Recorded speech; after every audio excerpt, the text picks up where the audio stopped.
दोस्तों, जहाँ बड़ी बड़ी बीमारियाँ जन्म लेती हैं वहाँ सुस्ती और काहिली भी एक बहुत बड़ी बीमारी है। और अगर ये बीमारी किसी के अंदर जन्म ले ले तो फिर ये ना सिर्फ अपने लिए बल्कि दूसरों के लिए भी बहुत बड़ा मसला बन जाती है। आज की ये कहानी हम सुस्ती और काहिली पर ही सुनाने जा रहे हैं, तो चलिए शुरू करते हैं। दोस्तों, ये वाक़या है एक खूबसूरत वादी का, जहाँ हरे भरे दरख्त थे और छींटे उड़ाती हुई आबशारें जो इस वादी को मज़ीद खूबसूरत बनाती थीं। उस वादी के दामन में एक छोटा सा गांव था। उस गांव के रिहायशी बहुत ही गरीब, मेहनती और मोहब्बत करने वाले लोग थे। उन्हीं लोगों के दरमियान उस गांव में एक काहिल शख्स भी रहा करता था, जिसका नाम निम्मू पिलपिली था। निम्मू पिलपिली बिल्कुल अपने नाम की तरह पिलपिला था। वो इंतहाई सुस्त और काहिल आदमी था। अपने सारे काम दूसरे लोगों से करवाया करता था, ख्वाह वो काम उसके घर का ही क्यों ना हो या फिर उसके खेतों या मवेशियों की देखभाल का मामला हो। अपना काम निकलवाने के लिए वो हर एक की खुशामद करता और किसी न किसी तरह अपना काम निकलवा लिया करता था। लेकिन जब किसी को उसकी मदद की ज़रूरत होती तो वो कोई ना कोई बहाना बना देता। एक तो वो काहिल और सुस्त था, और फिर उसके छोटे कद और मोटे जिस्म ने उसे मज़ीद काहिल बना दिया था। अपने भारी भरकम जिस्म और अपने बड़े हुए वज़न के साथ उसके लिए कोई भी काम करना बहुत मुश्किल होता था। अरे वो टीपू कहाँ मर गया? जाके जानवरों के लिए चारा लेकर आ। मुझे तो सुस्ती के मारे नींद आ रही है। अरे निम्मू चाचा, कुछ तो खुदा का खौफ करो। अपना कोई काम खुद भी कर लिया करो। घर में बैठे बैठे तुम्हारा वजन बढ़ता जा रहा है। कहीं ऐसा ना हो एक दिन मोटापे से फट जाओ। ज्यादा बकवास मत कर, जितना बोला है इतना कर। मसला ये भी था कि निम्मू पिलपिली काहिल और सुस्त होने के साथ साथ खुद गर्ज और एहसान फरामोश भी था। बेटा निम्मू, अरे बेटा निम्मू, बाजार ही जा रहा है ना, जरा मेरे लिए दही ला दे। सालन में दही डालनी है, चूल्हे पे खाना चढ़ा हुआ है, मैं खुद नहीं जा सकती, तेरी बड़ी मेहरबानी होगी। अम्मा, बात ऐसी है, मेरे सुबह से टांगों में दर्द है, मैं नहीं जा सकता। अब खुद तकलीफ करना ही है। और हो सके अम्मा कुछ नहीं तो दोपहर का खाना भिजवा देना। तौबा तौबा, काम का ना काज का, दुश्मन अनाज का। काम तो खुद नहीं करता, ऊपर से इसको तैयार खाना भी भिजवाओ। इत्तेफाक की बात है कि निम्मू पिलपिली के बराबर वाले घर में पप्पू मेहरबान रहा करता था। पप्पू मेहरबान निहायत ही अच्छा इंसान था, जो सबके काम आता था, सबकी मदद करता था और कभी भी किसी को मायूस नहीं करता था। पप्पू मेहरबान निम्मू पिलपिली का दोस्त भी था और पड़ोसी भी, इसलिए अक्सर निम्मू पिलपिली पप्पू मेहरबान से बहुत फ़ायदा उठाया करता था। हमेशा कोई ना कोई बहाना बनाकर पप्पू मेहरबान से अपने काम ले लिया करता था। लेकिन जब पप्पू मेहरबान को कोई काम पड़ता तो निम्मू पिलपिली बिल्कुल भी उसकी मदद नहीं करता और कोई ना कोई बहाना बनाकर चला जाता था। पप्पू मेहरबान के घर में उसके साथ उसकी बीवी भी रहती थी। पप्पू मेहरबान की बीवी निहायत ही चालाक, होशियार और बहुत ही खुशमिजाज किस्म की औरत थी। वो इतनी शातिर दिमाग औरत थी कि बड़े बड़े मसलों को खड़े खड़े हल कर दिया करती थी। बेगम, अरे बेगम, जल्दी से मुझे खाना दे दो। अरे मुझे जाना है शहर, जल्दी करो। सब खैर तो है? अचानक आपको क्यों शहर जाना पड़ रहा है? अभी कुछ दिन पहले तो गए थे। अरे मुझे अपने काम से नहीं जाना। वो निम्मू पिलपिली है ना, उसने कुछ सामान मंगवाया है शहर से, उसके काम की वजह से जा रहा हूँ। एक तो मुझे समझ नहीं आता, ये निम्मू पिलपिली अपना काम खुद क्यों नहीं करता? अरे ये शख्स हिल के पानी तक नहीं पीता। आपको अपना गुलाम बनाया हुआ है इसने। आखिर कब तक चलेगा ये सिलसिला? अरे बेगम, मेरा वक्त ज़ाया नहीं करो, कुछ खाने को दो या मैं भूखा चला जाऊँ। इस निम्मू पिलपिली का इलाज तो करना ही पड़ेगा। पप्पू मेहरबान शहर की तरफ रवाना हो जाता है और निम्मो पिलपिली मामूल के मुताबिक चारपाई तोड़कर आराम कर रहा होता है। इतने में शाम ढल जाती है और अचानक से निम्मो पिलपिली के सारे मवेशी पप्पू मेहरबान के खेत में घुस जाते हैं। मवेशी पप्पू मेहरबान के खेत में घुसकर वो तबाही मचाते हैं कि पप्पू मेहरबान जैसे ही देखता है उसकी तो चीख निकल जाती है। उफ मेरे खुदाया, ये क्या गज़ब हो गया। फिर दोबारा निम्मू पिलपिली के मवेशी मेरे खेत में घुस गए। निम्मू भाई, अरे ओ निम्मू भाई, तुम्हारे मवेशी फिर से मेरे खेत में घुस गए और तुम यहाँ मज़े से सो रहे हो। अरे मैं तो तुम्हारे ही काम से शहर गया था, कम से कम मेरे पीछे अपने मवेशियों का तो ख्याल रखते।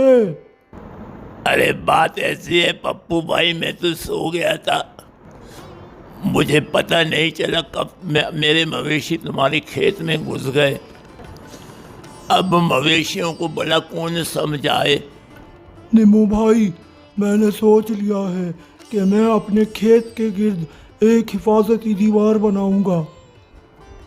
इस तरह तुम्हारे मवेशी फिर मेरे खेत में नहीं घुसेंगे। लेकिन उस दीवार को बनाने के लिए मजबूत पत्थरों की ज़रूरत है और वो पत्थर सामने वाली पहाड़ी के पीछे मिलते हैं। मैं अकेला वो पत्थर वहाँ से नहीं ला सकता। निम्मू भाई, तुम मेरी मदद करो और मेरे साथ चलो। हम चलकर वहाँ से पत्थर लाएंगे और फिर यहाँ दीवार बनाएंगे। अरे हाँ पप्पू भाई, तुम जब बोलोगे मैं हाजिर हूँ। मैं तुम्हारे साथ जाकर पहाड़ पर पत्थर ले आऊँगा और हम मिलकर दीवार बनाएंगे। पप्पू मेहरबान खुशी खुशी अपने घर की तरफ रवाना हो जाता है। वो सोचता है कि वाकई निम्मो पिलपिली उसका साथ देगा और उसके साथ जाकर पत्थर लेकर आएगा, लेकिन वो जानता नहीं था कि निम्मो पिलपिली सुस्त और काहिल होने के साथ साथ बहुत चालाक भी था।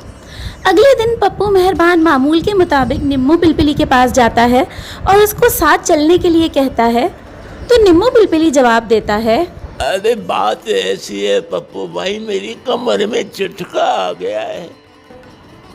पप्पू भाई, मेरी टांगों में भी बड़ा सख्त दर्द है। उई, मैं तो तुम्हारे साथ पहाड़ पर नहीं जा सकता पप्पू भाई। ऐसा करें, तुम खुद ही चले जाओ। निम्मो पिलपिली हमेशा की तरह बहाना बनाकर अपनी जान छुड़ाकर चला जाता है। पप्पू मेहरबान को बड़ा गुस्सा आता है। वो पाँव पटकता हुआ गुस्से में भरा हुआ अपने घर आता है। क्या बात है, आप इतने गुस्से में क्यों हैं? अरे मैं परेशान हो गया हूँ। इस निम्मू पिलपिली ने तो मुझे पागल करके रख दिया है। कल मैं इसका काम करने शहर गया और पीछे से इसके मवेशियों ने मेरी ज़मीन को तबाह कर दिया। मेरे खेत में घुस गए और सब कुछ बर्बाद कर दिया। कल मैंने निम्मू पिलपिली से कहा कि चलकर मेरे साथ पत्थर ले आओ, हम चल के दीवार बना देते हैं। उसने कल मुझसे वादा कर लिया कि वो मेरे साथ पत्थर लेने जाएगा और आज फिर कमर दर्द और टांगों की दर्द का बहाना बनाकर पीछे हट गया। मुझे समझ नहीं आता मैं इस काहिल आदमी का करूं तो क्या करूं। अच्छा, तो ये बात है। अरे ये तो कोई परेशानी की बात ही नहीं। आप फिक्र ना करें, मैं उसे देख लूँगी। बस आप अपना सोने का सिक्का और अपना काला लिबास और छोटी दुम वाला काला घोड़ा मेरे हवाले कर दें। मैं इस काहिल शख्स को ऐसा सबक दूंगी कि ये सारी ज़िंदगी याद रखेगा।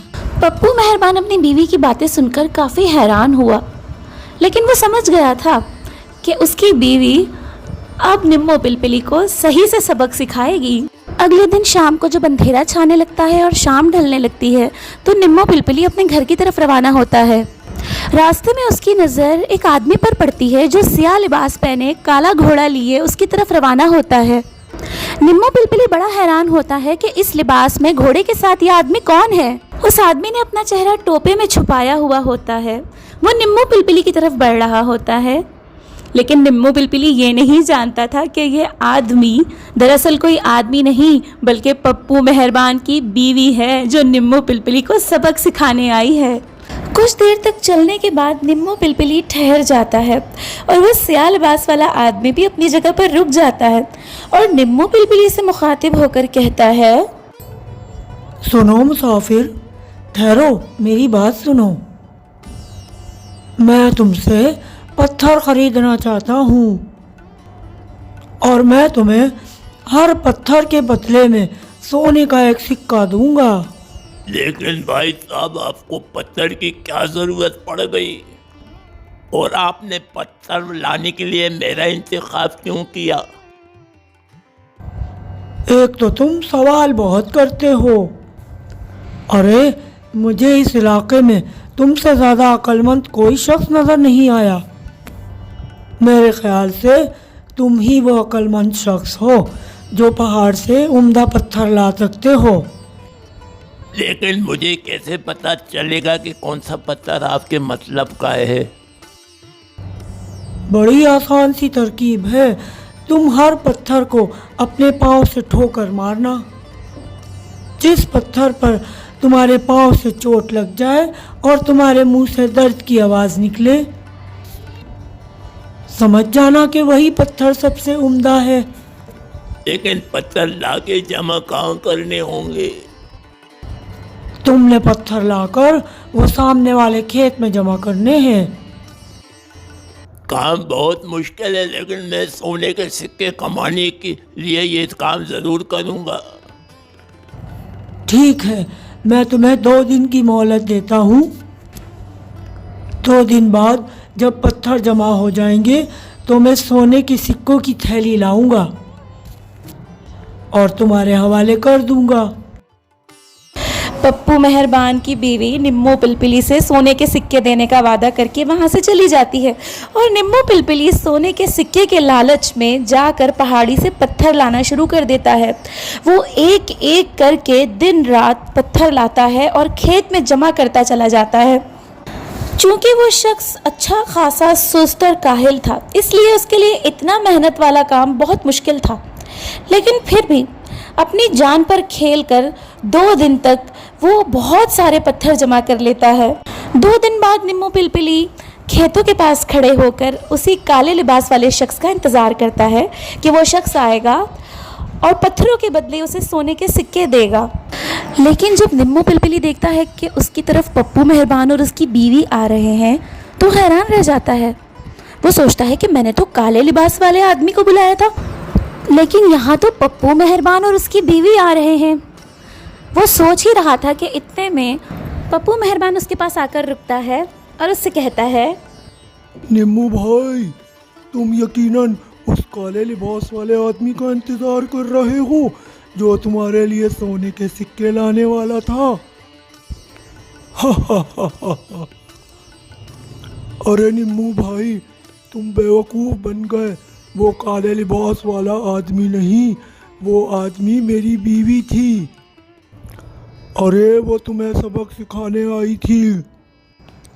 सारी ज़िंदगी तुम दूसरों को अपना गुलाम बनाकर उनसे काम लेते रहे और ख़ुद बैठकर आराम करते रहे, लेकिन जब तुम्हारे काम करने का वक्त आता तो तुम बहाना बनाकर भाग जाते।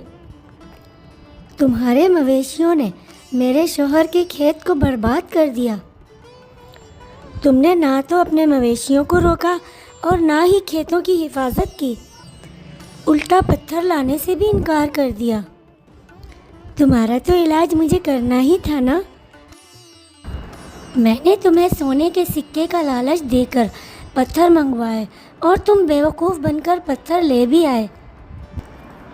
यकीनन आज तुम्हें सबक हासिल हो गया होगा कि सुस्ती और काहिली बहुत बुरी चीज़ है। निम्मू पिलपिली सख्त शर्मिंदा था। वो पप्पू मेहरबान की और उसकी बीवी की बातें सुनकर हैरान भी था और परेशान भी, और उसे अपने आप पर गुस्सा भी आ रहा था। लेकिन हकीकत यही थी कि पप्पू मेहरबान की बीवी ने निम्मू पिलपिली को सबक सिखा दिया था और उसे शिद्दत से एहसास हो रहा था कि उसकी सुस्ती और काहली ने उसे शर्मिंदा कर दिया है। दोस्तों, जो गलती निम्मू पिलपिली ने की है, आप अपनी ज़िंदगी में वो गलती कभी मत कीजिएगा। सुस्ती और काहली बहुत ही बुरी बीमारी है जो बज़ाहिर तो बहुत छोटी होती है, लेकिन एक दिन नासूर बन जाती है। सुस्त और काहिल इंसान ज़िंदगी की हर दौड़ में पीछे रह जाता है। दोस्तों, अपने काम को अपने हाथ से करना सीखिए, मेहनत कीजिए, क्योंकि मेहनत में अज़मत है। जो लोग दूसरे के सहारे रहते हैं और अपने काम खुद नहीं करते, वो ज़िंदगी में कभी कामयाब नहीं होते।